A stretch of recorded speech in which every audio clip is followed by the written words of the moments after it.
नमस्कार दोस्तों, maximum technology में आपका स्वागत है। मैं साकरिया संजय और आज 26 जनवरी की आप सबको ढेर सारी शुभकामनाएं। दोस्तों, जैसे कि आप जानते ही हो कि हर राष्ट्रीय दिन के दौरान हमारा एक यूट्यूब पे केस स्टडी आता ही है। तो इसी तरह आज भी मैं आपके लिए एक केस स्टडी लेके आया हूं, जो कि पोको X3 Pro मोबाइल है, जिसके अंदर चार्जिंग का इश्यू है। तो किस तरह से इसके अंदर आपको डायग्नोस करना है, कैसे देखना है, उसके बारे में इस वीडियो में पूरी डिटेल क्लास के दौरान बताई हुई है।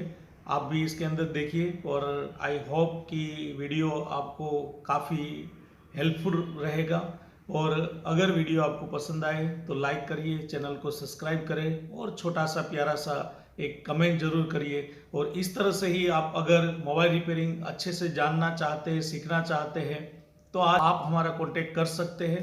हमारे यहाँ गुजरात जामनगर में क्लास ऑफलाइन चल रही है, जिसमें बहुत ही एडवांस सर्किट, बेस से एडवांस सर्किट पूरा डिटेल में, software hardware programming, hand skill पूरा डिटेल में बताया जाता है। या आपके पास अगर हैंड स्किल है और आप ट्रेसिंग जानना चाहते हैं तो मेरा ऑनलाइन भी क्लास है, वो ज्वाइन कर सकते हैं। क्योंकि आजकल जो मदरबोर्ड आता है उस मदरबोर्ड पहले जैसा नहीं रहा है। आज कितने सारे पावर आईसियाँ हो गई है, चार्जर आईसियाँ हो गई है, आजकल दो दो तो प्रोसेसर एंड्रॉयड बोर्ड में आने लगे हैं।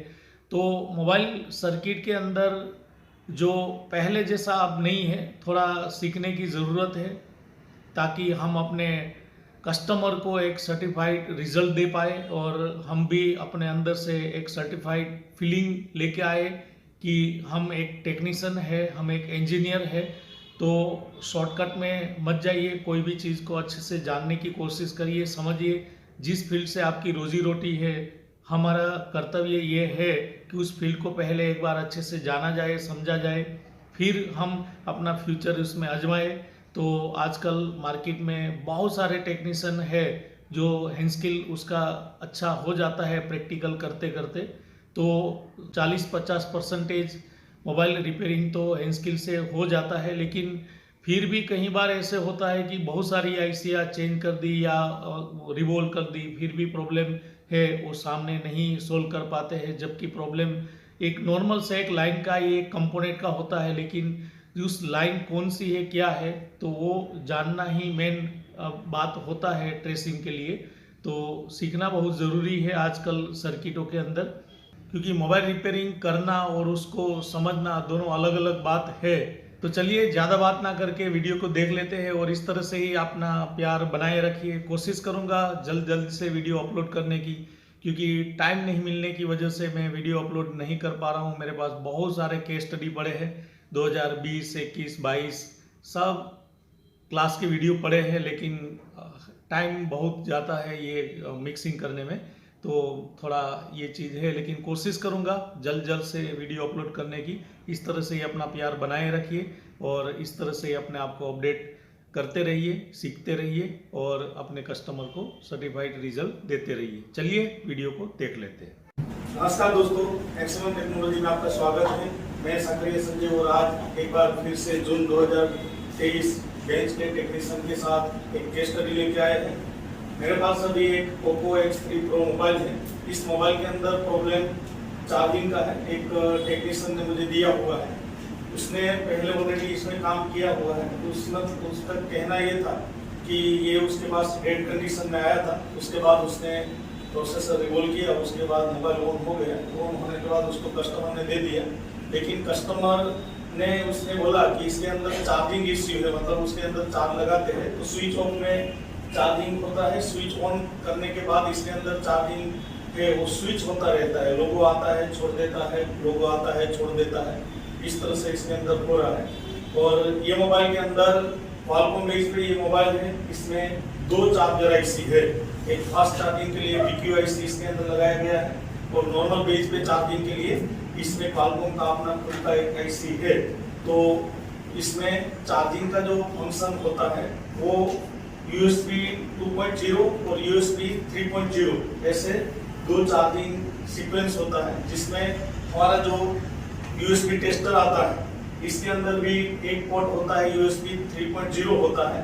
बाकी के 5 पोर्ट होते हैं वो USB 2.0 होते हैं। तो फास्ट चार्जिंग जो होता है 9 वोल्टेज और 12 वोल्टेज पे हमारा चार्जिंग होता है USB 3.0 पे होता है। तो कस्टमर का कहना ये है कि उसके जो मोबाइल है, उसका ओरिजिनल मोबाइल का चार्जर है, उसके अंदर स्विच ऑन कंडीशन में चार्जिंग नहीं हो रहा है, मतलब इसके अंदर कनेक्टिविटी छोड़ता है जोड़ता है, इस तरह से स्विच हो रहा है। जबकि इसके अंदर मैंने यहाँ चेक किया तो हमारे पास USB 2.0 भी है और USB 3.0 भी है। तो उसका ओरिजिनल चार्जर तो फास्ट चार्जिंग के लिए सपोर्ट होता है, लेकिन हमारे पास दोनों है। तो USB 2.0 में इसमें बिल्कुल अच्छे से चार्जिंग हो रहा है, मतलब जो बेस लेवल पे IC है चार्जिंग USB 2.0 की वो काम कर रही है, लेकिन फास्ट चार्जिंग सर्किट है वो कहीं ना कहीं इसके अंदर प्रॉब्लम है। इस वजह से जब हम केबल लगाते हैं पहले डिटेक्शन और चार्जिंग जो स्टार्ट होती है वो नॉर्मल हमारा USB 2.0 से होती है। उसके बाद DMDP CC1 CC2 से कम्युनिकेशन हो जाता है, बाद में 9 वोल्ट 12 वोल्टेज पे चार्जिंग स्टार्ट होती है फास्ट चार्जिंग, तब सेकंड IC काम करती है। तो ये केस जो है ऐसे केस आया हुआ है, तो हम इसके अंदर देखते हैं कि किस तरह से है। वैसे मैंने ट्रेस किया है ये मोबाइल के अंदर, और मैं ट्रेसिंग के दौरान मेरे सामने जो प्रॉब्लम आया तो सोचा कि आपका चार्जर सेक्शन चल रहा है, तो उस हिसाब से आपका एक केस स्टडी भी बन जाए, आपको प्रैक्टिकली भी समझ आए कि किस तरह से इसको टेस्ट करना होता है। तो इस हिसाब से फिर मैंने इस मोबाइल को रिपेयर नहीं किया है, खाली टेस्ट किया है। तो स्टेप बाय स्टेप ही देखेंगे हम कि आपको इस तरह से कैसे देखना है। सबसे पहले एक बार फॉल्ट देख लेते हैं कि इस मोबाइल में फॉल्ट है, और उसके लिए मेरे साथ इसके अंदर जो काम में वर्क में इसके अंदर साथ देंगे टेस्ट में, ये हमारे मुंबई से है, कहाँ से मतलब क्या नाम है, आलम अंसारी जी है, वो साथ देंगे। हम एक बार चेक करवा लेते हैं। देखिए हमारा यहाँ चार्जर है वो चालू है, और अभी मोबाइल भी इसके अंदर ऑन है, मोबाइल अभी क्या है ऑन है। इस कंडीशन में एक बार हमारा USB 3.0 इसमें लगाया हुआ है, और एक बार हम चार्ज लगाते हैं। देखिए ये मैंने चार्ज लगाया, 24% बैटरी चार्ज है। देखिए 24 चार्जिंग, फिर इसके अंदर स्विचिंग हो रहा है, देखा चला जा रहा है फिर आ रहा है। और यहाँ भी आप देखिए USB टेस्टर के अंदर आप देख सकते हो कि यहाँ भी एक स्विचिंग टाइप की हो रही है। देखिए 0 एम्पियर हो जा रहा है, फिर 1.8 एम्पियर हो रहा है, फिर 0 हो जा रहा है, फिर 1.8 एम्पियर हो रहा है ना। इसमें 9 वोल्टेज और 12 वोल्टेज नहीं हो पा रहा है। देखिए यहाँ स्विच कर रहा है, DMDP के जरिए ये IC अपने अंदर से स्विच करने की कोशिश कर रहा है, लेकिन ये कहीं ना कहीं प्रॉब्लम होने की वजह से ये ऑटोमेटिक फिर रिस्टार्ट हो रहा है। रिस्टार्ट मतलब चार्जर डिटेक्शन रिस्टार्ट। देखिए यहाँ ऑटोमेटिक 24% फिर बंद हो गया, फिर इसके अंदर डिटेक्शन हुआ, अपने आप हो रहा है, ऐसा नहीं होना चाहिए ना। और यहाँ USB टेस्टर में भी आप देखो तो यहाँ 0 1.8 एम्पियर 0 1.8 एम्पियर ऐसा हो रहा है ना। 9 वोल्टेज होने की कोशिश कर रहा है, लेकिन हो नहीं पा रहा है क्योंकि उसकी कम्युनिकेशन पूरी नहीं हो पा रही। ये मोबाइल के अंदर स्विच ऑन कंडीशन के अंदर ऐसा हो रहा है। लेकिन यही चीज अगर हम अदर पोर्ट में चेक करें, यहाँ मैंने जो चेक किया है ये हमारा USB पोर्ट है, USB ग्रीन कलर का 3.0 फास्ट चार्जिंग के लिए। लेकिन अगर मैं पोर्ट चेंज कर देता हूँ, बाकी के 5 में से किसी एक पोर्ट में चेक करते हैं तो फिर कैसा नहीं होगा। देखिए इसके अंदर अभी ये पोर्ट में चार्ज लगाया, देखिए 24% तो ये कंटिन्यू चार्जिंग होने लगा। और यहाँ भी एम्पियर देखिए 1.3 एम्पियर से चार्ज हो रहा है, अब स्विच नहीं हो रहा है। अब नॉर्मल डिटेक्शन है, वैसे नॉर्मल चार्जिंग हो रही है, उसमें से चार्जिंग होने में कोई दिक्कत नहीं। लेकिन यहाँ फास्ट चार्जिंग जो प्रोसेस कंपनी ने लगाई है वो काम नहीं कर रही है। यहाँ कौन सा पोर्ट काम कर रहा है, USB 2.0। तो यहाँ देखिए 1.3 एम्पियर से कंटिन्यू चार्ज हो रहा है, अब कोई दिक्कत नहीं है। जब हमने USB 3.0 में लगाया केबल को तो ही इस तरह से दिक्कत है और फास्ट चार्जिंग नहीं होने लगता है। देखिए अभी इसके अंदर देखो, अब डिटेक्शन छोड़ता है, देखो आ गया, फिर स्विच होने लगा इस तरह। कहने का मतलब इसके अंदर जो फास्ट चार्जिंग के लिए जो प्रोसेस है वो प्रोसेस कहीं ना कहीं प्रॉब्लम में है। क्वालकॉम का अपना खुद का नॉर्मल IC फर्स्ट लेवल पे है, थर्ड लेवल सेकंड लेवल पे जो इसके अंदर IC है जो फास्ट चार्जिंग के लिए ये BQ IC का इस्तेमाल हुआ है।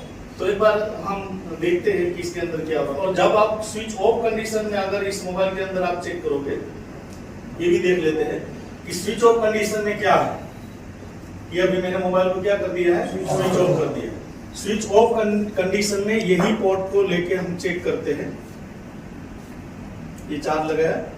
यूएसबी टेस्टर में देखिए ये 0.6 1.6 एम्पियर, देखिए 1.6 एम्पियर,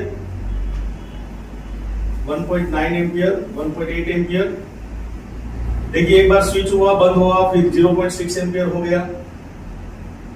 देखिए अभी एक बार 9 वोल्टेज होने की कोशिश हुई थी, स्पीड थी इसमें, 9 वोल्टेज होने की कोशिश हुई थी, फिर ये 5 वोल्टेज ही रह गया।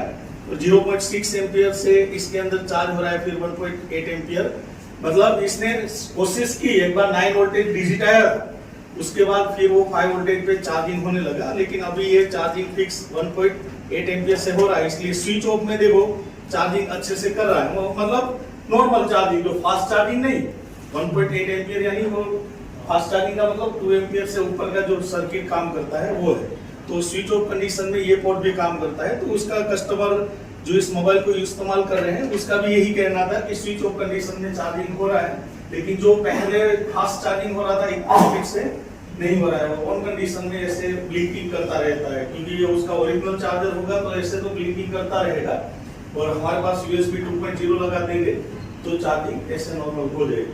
तो सबसे पहले इस मोबाइल के अंदर प्रॉब्लम कहाँ से होती है, कौन सी ड्यूल आईसी है, वो सबसे पहले देखते हैं। इसके लिए इसका बोर्ड ओपन कर दीजिए और सामने बोर्ड रखिए, हम लोग देखते हैं कि इसके अंदर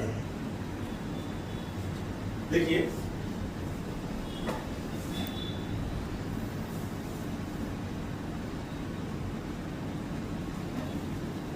इस मोबाइल में 2 आईसी चार्जर आईसी, यहाँ एक आईसी आपको यहाँ दिखाई दे रही है, ये वाली,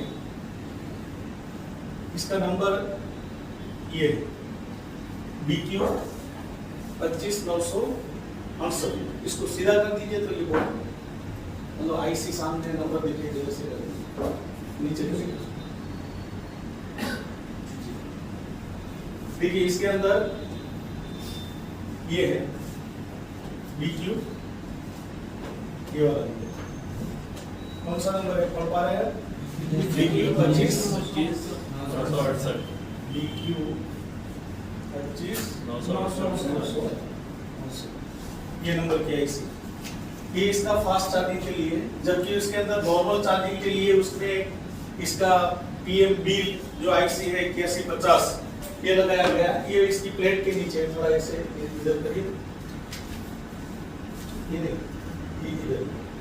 ये आईसी है, ये इसका मेन चार्जर आईसी, और ये सेकंड चार्जर आईसी। ये फास्ट चार्जिंग के लिए है और ये नॉर्मल चार्जिंग के लिए। स्कीमेटिक डायग्राम तो इसका है नहीं मार्केट में, इसका कोई Poco X3 का प्रो का डायग्राम नहीं है, लेकिन फिर भी हम इन चीजों को समझ सकते हैं। अगर आपको ये पता है कि ये आईसी दूसरे कौन से मॉडल में इस्तेमाल की है, या तो फिर आप एक बोर्नियो इस्तेमाल कर रहे हैं, तो बोर्नियो में एक फैसिलिटी भी है जिसमें सर्च करने की, कि आप ये आईसी को सर्च करवा सकते हो कि दूसरे कौन से मॉडल में इसका इस्तेमाल किया गया है। उस हिसाब से उसके अंदर उसका डायग्राम ओपन करके उसकी बेसिक रिक्वायरमेंट ये सब उसके अंदर देख सकते हो। तो अगर आप बोर्नियो यूजर हैं, आप बोर्नियो आप यूज कर रहे हैं, तो देखिए बोर्नियो के अंदर अगर MI10 का स्कीमेटिक आप ओपन करोगे, MI10, तो उसके अंदर ये आईसी आपको देखने को मिल जाएगी। जो Poco X3 Pro में है वही MI10 में है, और MI10 का स्कीमेटिक है। देख समझने के लिए मुझे क्या चेक करना चाहिए, किस तरह से ऐसे, तो यहाँ एक आईसी का इस्तेमाल हुआ है क्वालकॉम बेस पे। आजकल नई जनरेशन में क्वालकॉम बेस पे जो चार्जर आईसी है उसका नंबर दिया है PMB। ये नंबर कोई भी हो सकता है, पीछे B लिखा है। पहले के मोबाइल के अंदर सिंगल PM था, अभी 2 PM है, बाद में 3 PM 4 PM आया। उसका कोई नई चीज नहीं है।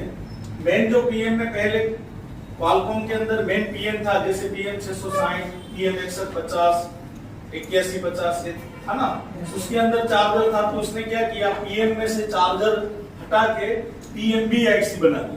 तो ये जो आईसी है PMB 8150B, ये इसका मेन चार्जर आईसी है।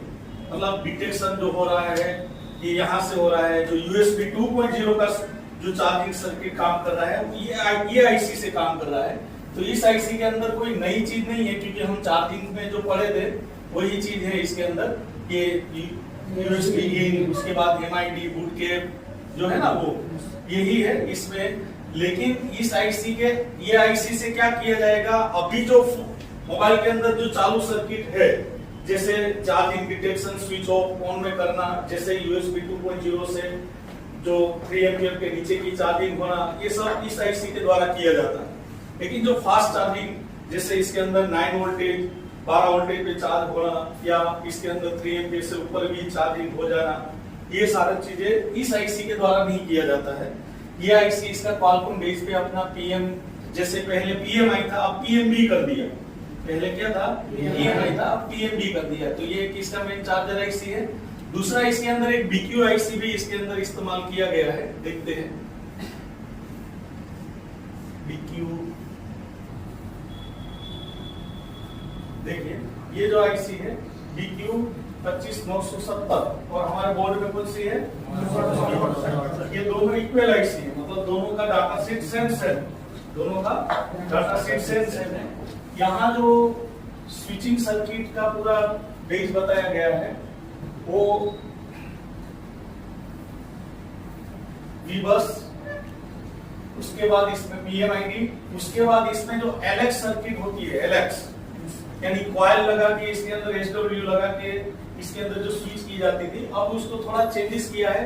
फास्ट चार्जिंग के लिए कैपेसिटर का इस्तेमाल कर दिया गया। पहले इसके अंदर क्या किया गया था, देखिए ये जो आईसी है हमारा, ये आईसी और ये आईसी, ये दोनों आईसी इसके अंदर, इसमें फिर फास्ट चार्जिंग के लिए 2 आईसी का इस्तेमाल किया गया है।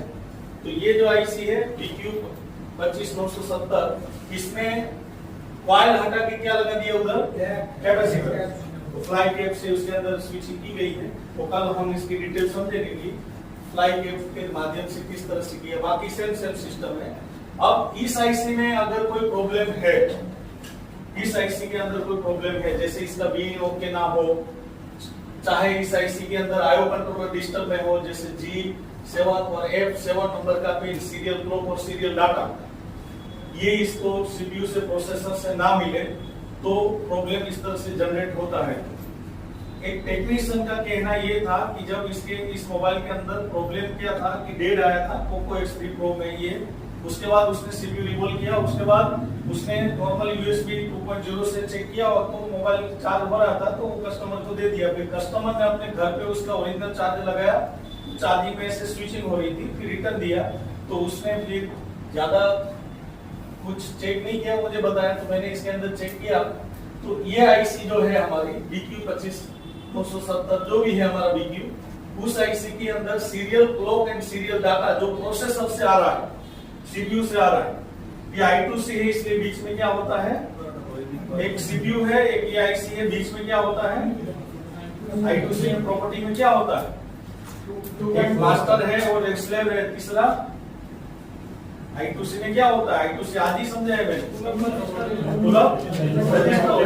ये इसका स्लेव आईसी है। आप कहीं एक पुलअप होगा, देखिए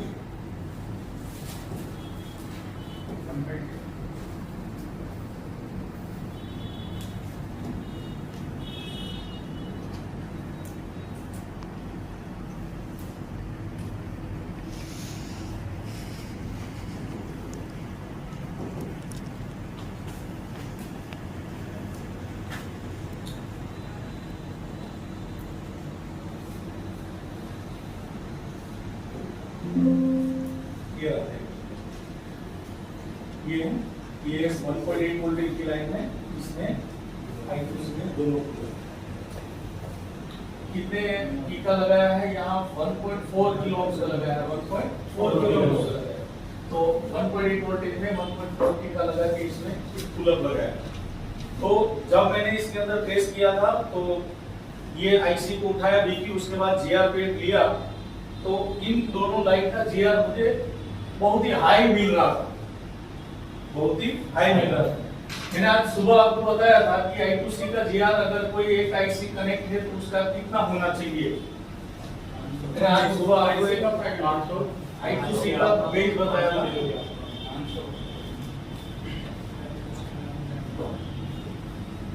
हमने समझा था कि इस तरह से अगर CPU है और यहाँ मान लीजिए चार्जर आईसी है, उसमें I2C का दोनों लाइन ऐसे आ रहा है और इसमें एक रजिस्टर इधर लगाया है और एक रजिस्टर इधर लगाया है और ये है 1.81।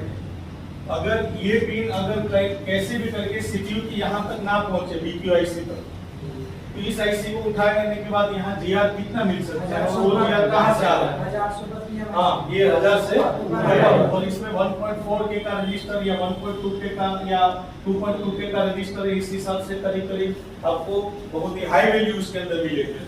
तो यहाँ मैंने चेक किया था और मुझे हाई वैल्यू मिल रही। जब मैंने BQ उठाया तब यहाँ चेक किया तो ये हाई वैल्यू मिल रही थी। तो समझ में आ गया कि ये लाइन हमारी CPU की ओर से प्रॉब्लम है। जो CPU से कनेक्ट होता तो ये 500 के करीब करीब यहाँ का GR हो जाना होता।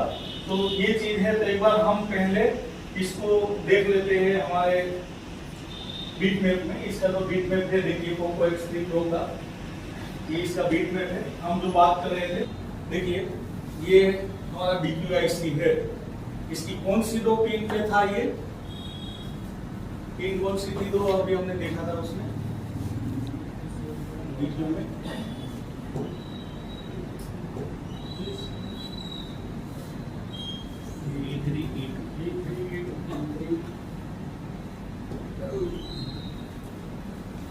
ये पिन G7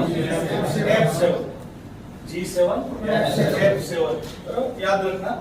G7 इसका सीरियल डाटा है और F7 इसका सीरियल क्लॉक। तो इसका बिट मैप के हिसाब से पहले हम इसका नॉर्थ पॉइंट देखते हैं। तो एक बार फिर से उसका जो कैमरा है उसमें आप देखिए, उसका IC सामने रखिए। तो उसका नॉर्थ पॉइंट कहाँ है? देखिए CPU की साइड में ये प्रोसेसर है, इसके ये कोने में है ना, ऊपर के कोने। इसका मतलब हमारा जो ये इस साइड हुआ ना, ये प्रोसेसर है, इस साइड इसका नॉर्थ पॉइंट यही हुआ ना इधर, ये इसका नॉर्थ पॉइंट। तो ये पिन कौन सा है? A1। यहाँ मतलब ये A पिन, ये B, ये C, ये D, ये F, ये A B C D E F G H। ये 1 2 3 4 5 6 7। तो कौन सा पिन हमें काउंट करना था? G7। तो इसमें A B C D E F G 1 2 3 4 5 6 7 मतलब एक ये है, ये पिन। दूसरा कौन सा पिन है? F7। A B C D E F 1 2 3 4 5 6 7 ये दोनों पिन हुआ ना। ये कोने वाली ये दोनों पिन है जिसका हमें GR चेक करना पड़ेगा। एक सीरियल क्लॉक है, सीरियल डाटा है, जिसमें कौन सी पिन क्लॉक थी और कौन सी डाटा थी? G7 डाटा और ये क्लॉक। अब देखो बीट मैप में हमें ये तो पता चला कि ये दोनों पिन इसका ये है। अब हम इसको ये पिन CPU में कौन सी पिन पे जा रहा है वो भी एक बार देख लेते हैं। प्रोसेसर के अंदर ये कौन सी पिन पे जा रहा है। जैसे बीटमैप का ये फायदा है कि यहाँ क्लिक करोगे तो ये लाइन कहाँ जा रही है बता रहा है। देखो ये यहाँ आ रहा है इधर, ये इसका पूरा रजिस्टर होगा क्योंकि ये 1.8 वोल्टेज की लाइन में ये रजिस्टर यहाँ लगा है। देखो ये 1.8 वोल्टेज का लाइन है, इसमें ये रजिस्टर यहाँ लगा हुआ है। तो ये है और एक यहाँ क्लिक करेंगे तो एक दूसरा, मतलब ये दोनों रजिस्टर उसका पुल अप रजिस्टर, ये दोनों उसका पुल अप है। अब थोड़ा नीचे करिए तो IC की कौन सी पिन पे जा रहा है? CPU।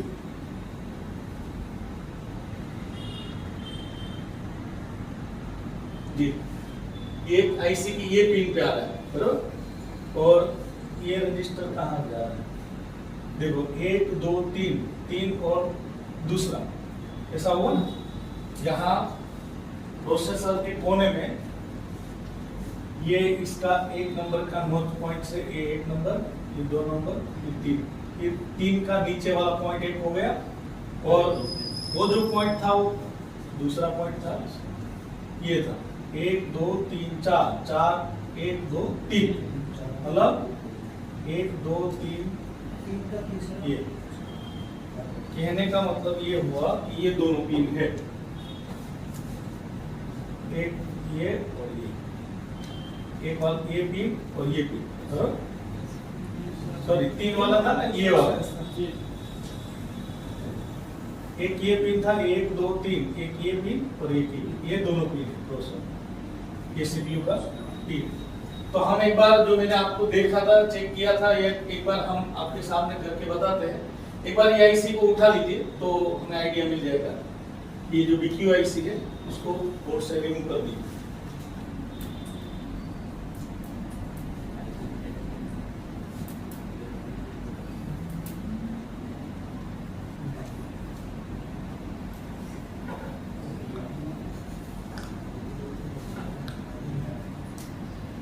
देखो ये आईसी का फॉल्ट नहीं है, लेकिन ये चेक करने के लिए आपको आईसी उठा के उसके नीचे की जो लाइन है ना उसका बोर्ड, उस पे आपको जीआर चेक करने से आपको लाइन की हेल्थ पता चलती है कि लाइन कैसी, इसलिए आईसी उठाना पड़ता है, तब जाके आपको इसमें आइडिया मिल जाता है। बाहर रखते हुए आपको डीएसओ चाहिए, अगर आईसी उठाना नहीं है और I2C को चेक करने के लिए डीएसओ चाहिए।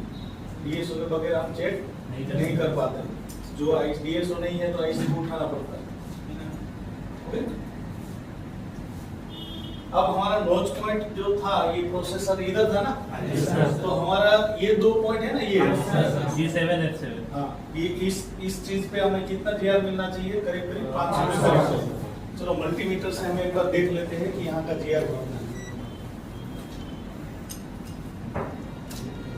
मल्टीमीटर को कौन सी रेंज में रखना है? देखिए डायोड रेंज में मल्टीमीटर को रखा है। रेड प्रोब को कहीं ग्राउंड करते हैं और ब्लैक प्रोब से चेक करते हैं इस पिन पे, ये और ये नीचे से ये दोनों पिन कितना देखो हाई वैल्यू है ना, 2000 के करीब करीब। उसके बगल वाला लाइन ये भी बहुत हाई वैल्यू है, बराबर। देखिए A B C D E F G 1 2 3 4 5 6 7 हुआ ना ये पिन, और एक ये पिन था A B C D E F 1 2 3 4 5 6 7, ये दोनों पिन पे जीआर हाई मिल रहा है। अब उसका जो रजिस्टर है शायद उसमें प्लेट है, ये शायद इधर है ना, ये प्लेट के नीचे है, ये प्लेट उठाना पड़ता है। कोई बात नहीं, इसके अंदर वो रजिस्टर से ही तो ये क्या आ रहा है, जीआर आ रहा है, तो रजिस्टर पे डाउन नहीं कर पाएंगे हम, प्रोसेसर पे डाउन करें और नीचे नीचे थोड़ा करिए ऐसे नीचे। प्रोसेसर के ये कोने में था ना, ये कोने में था, बस ऐसे ही रखिए। हमने अभी इसके अंदर देखा था कि प्रोसेसर के इस साइड हमें ये चीज मिल रही थी। जैसे मान लीजिए ये सीपीयू है तो यहाँ से हम काउंट करेंगे तो 1 2 और 3, और ये पॉइंट था ना, 1 2 3 4, 1 2 3 इधर ये दोनों पॉइंट था जो हमारा क्लॉक के डाटा लाइन। तो ये चेक करने के लिए कंपलसरी अब सीपीयू ड्राई सोल्डर है, सही से लगानी है, या फिर इसके अंदर वहां से लाइन ओपन है, ये सब देखने के लिए कंपलसरी क्या करना पड़ेगा, सीपीयू को उठाना ही पड़ेगा। उसके बारे में वो कोई रास्ता नहीं है। तो एक बार अभी प्रोसेसर उठा लीजिए, उसके बाद आगे देखते हैं।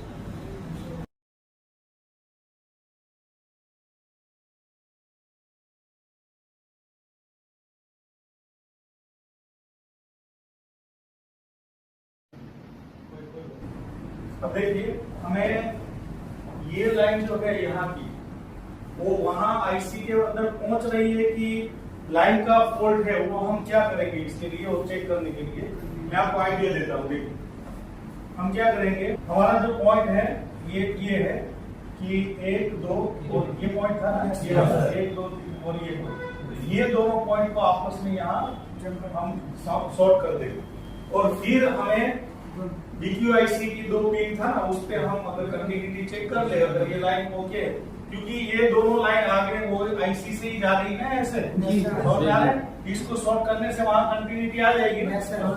अगर हम इस तरह से देख नहीं पा रहे एक को उधर उधर, या तो फिर BQ का 2 लाइन सॉर्ट करेंगे, इधर कंटिन्यूटी चेक करूँ, जिस तरह से करूँ।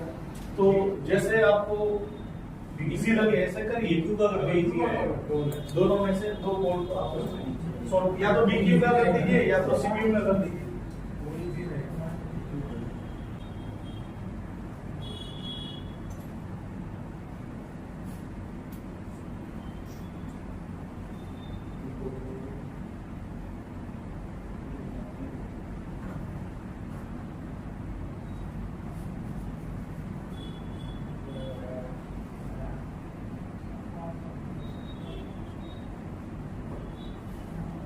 जंपर से ज्वाइन कर दीजिए, जंपर ऊपर वायर को। बॉक्स में नीचे होगा। इससे भी होगा।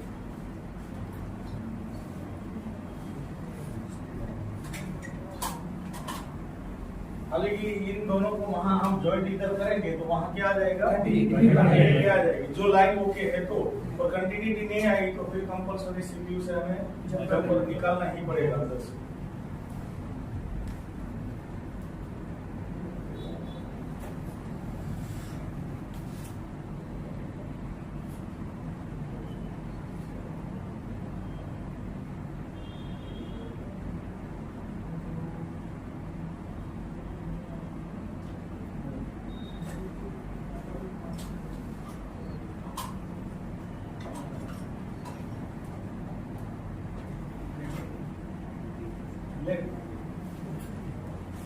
धीरे सर के टेबल पर ले लो ना होगा।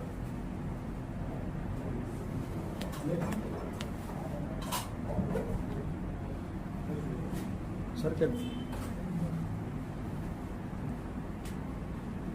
देखो अभी हमने ये दो पिन को आपस में शॉर्ट कर दिया, बराबर। अब हम सीपीयू की तरफ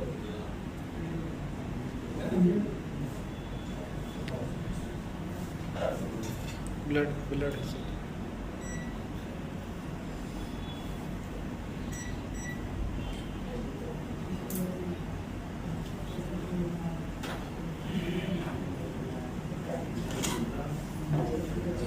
एक इधर और एक इधर।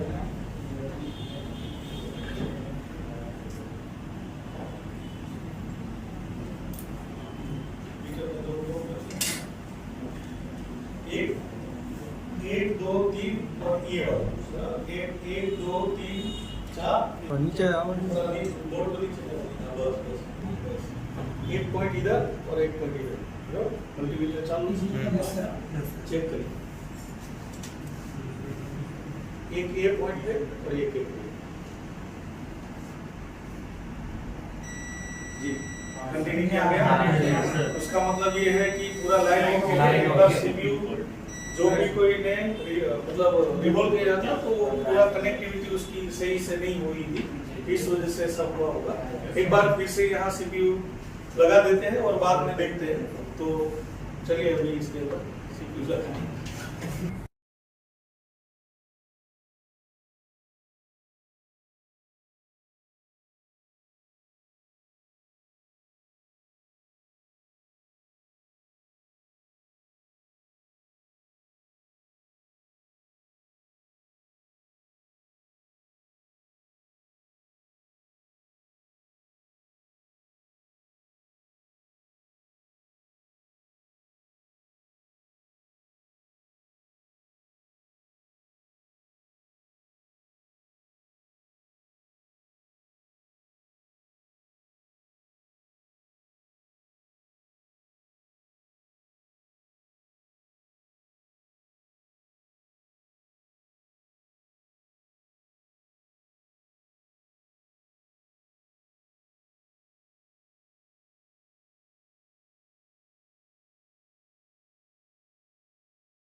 ये वाले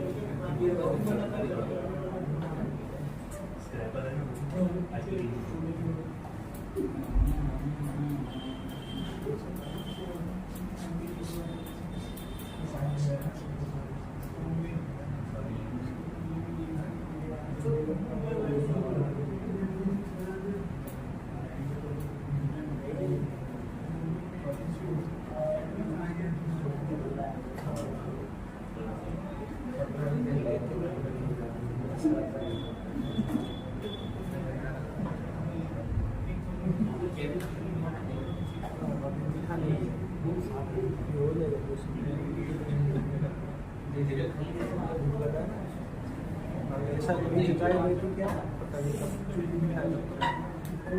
सामने चाय पियोगे 2 घंटे में दिन भर क्यों करके देख रहे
देखिए एक बार हमने यहाँ प्रोसेसर लगाया है, अब हम एक बार फिर BQIC जो रिमूव की हुई है उसी IC का GR ले लेते हैं। मतलब ये 2 पॉइंट था ना, तो मल्टीमीटर को डायोड मोड में ही रखेंगे और चेक करिए उसमें कितना GR आ रहा है।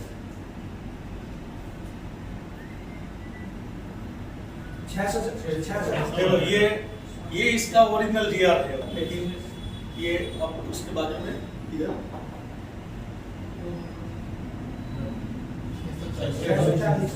ये दोनों जीआर होना चाहिए, ये सही है बराबर। अब हम यहाँ रैम भी लगा देते हैं, EQ भी लगा देते हैं, उसके बाद देखते हैं कि हमारा प्रॉब्लम सॉल्व होता है। दोनों लगा दीजिए।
देखिए अभी मोबाइल के अंदर इसका BQ IC को फिर लगा दिया है और उसका CPU को रिवॉल्व किया है। हमने देखा था उसका GR भी सही हो गया था।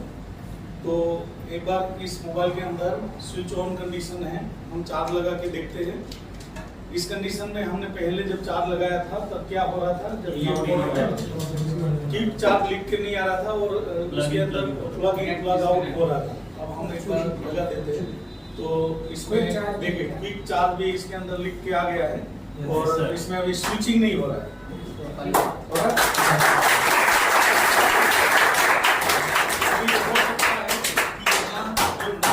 नहीं हो रहा है, इसका मतलब हो सकता है कि ये उसको सपोर्ट ना करे, लेकिन यहाँ जो वो प्रॉब्लम था, स्विच कर रहा था ऑटोमेटिक और उसका क्लॉक एंड डाटा लाइन है वो उसको नहीं मिल रहा था, इस वजह से ये चीज हो रही थी। तो अभी इसके अंदर स्विच नहीं कर रहा है, अभी ये कंटिन्यू ऐसे ही क्विक चार्जिंग हो रहा है।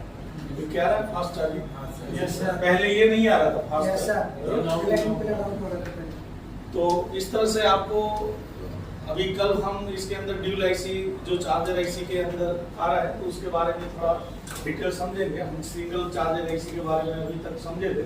कल C टाइप का केबल कम्युनिकेशन किस तरह से होता है और ड्यूल चार्जर IC कैसे काम करती है, नोड 12 वोल्ट का फंक्शन किस तरह से स्विचिंग हो रही है, ये अभी तो कैसे हो रहा है उसके बारे में हम ये C टाइप की केबल है वो कैसे काम करती है वो देखते हैं। और उसके बाद हमारे 3-4 टेक्नीशियन के जो मोबाइल है जिसके अंदर फेक चार्जिंग का है वो भी हमें इस तरह से देखना है कि किस तरह से फेक चार्जिंग अलग अलग, कोई में चार्जिंग लगाने के बाद 600 मिली एम्पियर ही ले रहा हो या चार्ज लगाने के बाद कोई करंट ना ले रहा हो, डिटेक्शन हो रही हो, तो अलग अलग चिपसेट में किस तरह से जो आप लोग लेके आए हैं उसके ऊपर ही हम एक बार पूरा टेस्ट करेंगे जो मैंने थ्योरी बताई उसी हिसाब से।